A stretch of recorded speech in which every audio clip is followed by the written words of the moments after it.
आमच्या उल्हास माझा न्यूज चॅनलला सबस्क्राईब करा, बेल आयकॉन दाबा आणि पहा उल्हास माझाच्या बातम्या सर्वात आधी आपल्या मोबाईल स्क्रीनवर। विठ्ठलवाडी कल्याण पूर्वमध्ये होणार 26 जुलै 2005 ची पूर परिस्थिती, नाल्याकाठचे नागरिक भीतीच्या सावठाखाली। विठ्ठलवाडी रेल्वे स्टेशन समोरील कल्याण पूर्वमधील Sainagar, Mahalakshmi shopping, Nehru Nagar, Kailas Nagar, Raigad colony, Vinayak colony, Manisha colony, Anandnagar, Krishna colony, Raja Shivaji high school, Kamladevi college तसेच खेडेगावातील येथील गंगा विहार, पंचवटी कॉलनी, रामकृष्ण, पार्वती नगर हा पूर्ण परिसर या पावसाळ्यात जलमय होणार आहे। याचं मुख्य कारण विठ्ठलवाडी स्मशानभूमी येथील नाल्याची उंची कमी आहे, तसेच त्याखालचा बोगदा हा फक्त 8 फूट रुंदीचा आहे। तसेच यावर्षी कल्याण डोंबिवली महानगरपालिकेतर्फे नाल्याच्या शेजारी भराव टाकून भाजी मार्केट, शॉपिंग सेंटर बनवण्याचे काम सुरू आहे। त्यामुळे नाला खूपच कमी रुंद राहिलाय, पर्यायाने पाण्याचा निचरा होणार नाही आणि मागील सर्व विभागातून पाणी तुंबणार आहे। या परिसरात 3 शाळा, कॉलेजही आहेत, तसेच एसटी बस डेपोही आहे। त्यामुळे जराही पाऊस झाला तरी पाणी भरणार आहे। जर पावसाळ्यात हा परिसर जलमय झाला आणि एखादं अघटित किंवा जीवितहानी झाली तर त्याची जबाबदारी कल्याण डोंबिवली महानगरपालिका घेणार आहे का? कल्याण डोंबिवली महानगरपालिका स्थापन होण्यापूर्वीपासून इथे नागरिक राहत आहेत। त्यांना सुविधा देणं हे येथील खासदार, आमदार, महानगरपालिका यांची जबाबदारी आहे। पण ते सर्व आपली जबाबदारी न पाळता विकासाच्या नावाने हायफाय शॉपिंग मॉल बांधण्याच्या मागे लागले आहेत। स्थानिक नागरिकांनी खासदार यांना याबाबत 2021 सालापासून पत्रव्यवहार केलाय, तरीही त्यांच्यावर काही उपाय झाला नाही। म्हणजे नेते व महानगरपालिका आयुक्त प्रशासन किती कर्तव्यनिष्ठ आहे हे लक्षात येते। पण येणाऱ्या पावसाळ्यापूर्वी जर हा नाला रुंद व त्याची उंची वाढली नाही तर पावसाळ्यात होणाऱ्या सर्व प्रकारच्या नुकसानीस सर्वस्वी कल्याण डोंबिवली महानगरपालिका आयुक्त व त्यांचे सर्व अधिकारी जबाबदार राहतील, असे या माध्यमातून कल्याण डोंबिवली महानगरपालिका आयुक्त अधिकारी यांना स्थानिक नागरिकांनी व कार्यकर्त्यांनी इशारा दिला आहे। मी शहर संघटक मीनाताई माळवे, शिवसेना उद्धव बाळासाहेब ठाकरे। आम्ही देखील 35 वर्षापासून ही नवीन वस्ती होती आणि ह्या जमिनीवरती संपूर्ण नवीन वस्ती झालेली आहे आणि तेव्हापासून आता लोकांची रहिवासी संख्या खूप मोठ्या प्रमाणात झालेली आहे। आम्ही जसं इथे राहायला आल्यानंतर इथे नेहमी पुराचं पाणी पावसाळ्यामध्ये प्रत्येकाच्या घरात जातं आणि लोकांचं भरपूर नुकसान होतं। ते झाल्यानंतर आम्ही सतत आंदोलन करत गेलो, ज्या काही आम्हाला सुविधा पाहिजे हे आम्ही घेत आलो आणि हे घेत आजपर्यंत आम्ही तेच करत आलेलो आहोत। परंतु आत्ता जो हा प्रकल्प चाललेला आहे हा फार चुकीचा आहे, कारण हा जो नदी, हे जे नदी, याला नदी म्हणून म्हटली जायची, तर ही नदी याचं म्हणजे नाल्यामध्ये रूपांतर झालं। तरी देखील आमची जेव्हा सत्ता होती तेव्हा आम्ही याचं रुंदीकरण वाढवलं, खालून त्याला डीप केलं, जेणेकरून ते केल्यानंतर आमच्याकडे म्हणजे जवळजवळ 10 ते 12 फूट पाणी येत होतं। तिथे कुठे 4, 7, काही ठिकाणी संपूर्ण 14 फूट पाणी जातं, पण काही लोकांचं नुकसान कुठेतरी वाचत होतं। परंतु मला असं वाटतं की हा जो प्रकल्प चालू झाल्यामुळे आणि लोकांची जास्त वस्ती झाल्यामुळे हा लोकांच्या जीविताशी संबंध येऊ शकतो, कारण लोकांना अशी परिस्थिती होणार की पूर आला तरी लोक पळू शकत नाही, कुठे जाणार, कारण याचं जे पुराचं रूपांतर मला वाटतं हे जे महालक्ष्मी नालापात्र, महालक्ष्मी शॉपिंग सेंटर, त्याच्यानंतर कैलास नगर, त्याच्यानंतर खडेगोलवली अशा ठिकाणी जास्त याचा पुराचा त्रास होतो। आणि जे काही कमिशनर मॅडम आमचे जे सहकारी आहेत, आमचे चंदू प्रसाद यांनी जे काही वेळोवेळी पत्र दिलेले आहेत, त्यांच्या भेटी घेतलेल्या आहेत, जर त्यांनी याच्यावरती तोडगा काढला नाही, कारण का माहिती आहे, हे जे यांचं विकासाचं जरी प्रकल्प असलं तर हा जीवितहानी होणारच आहे।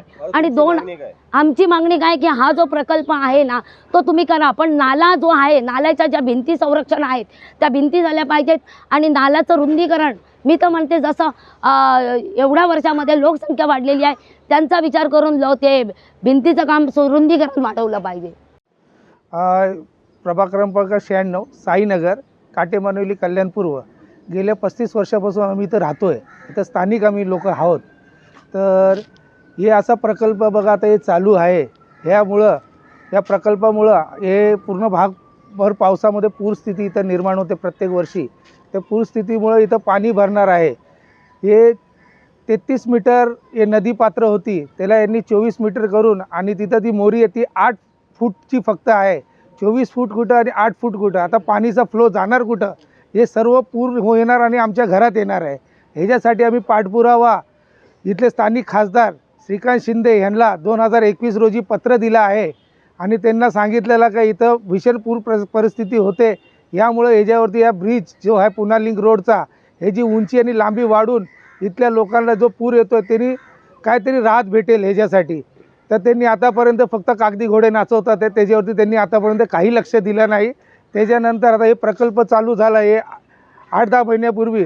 आम्ही या प्रकल्पाच्या विरोधात, आम्हाला प्रकल्पाचा विरोध नाही आहे, आम्ही इथल्या स्थानिक लोकांना, कमिशनरला पत्र दिलं आहे, तहसीलदारला पत्र दिलं आहे, पाठपुरावा केला आहे व महाराष्ट्राचे मुख्यमंत्री, नगरविकास मंत्री, MMR सर्वांना पत्र व्यवहार केले आहेत. कारण की या प्रकल्पाचा विरोध नाही आहे, ह्या पाणी जायचा रस्ता नाही आहे, हा ब्रिज पहिले बनवा.